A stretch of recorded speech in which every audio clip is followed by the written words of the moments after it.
o'tirsalaringiz polyubom qizlarga ko'z tushadi. Polyubom. Hammasi bir-biridan chiroyli. Bittasi figurasini reklama qilib, fitness qilib chiqsa, bittasi make-up qilib go'zalligini ko'rsatadi.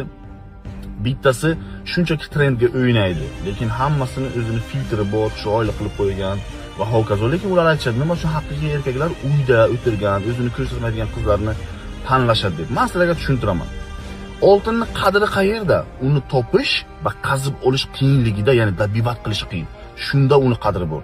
Agar siz haqiqiy oltin bo'lsangiz, sizni polyubom qayerda bo'lishingizdan qat'iy nazar topib olishadi.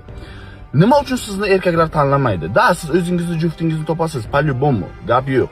Lekin haqiqiy erkaklar nima uchun sizni tanlamaydi? Chunki ularda g'urur bor, sha'an bor, or bor. Hammani ko'zini ostida bo'lgan, hammani do'sti bor odamni ular tanlashmaydi. Sizda qiymat yo'q, qadri yo'q. Siz o'zingiz ko'z-ko'z qilyapsiz.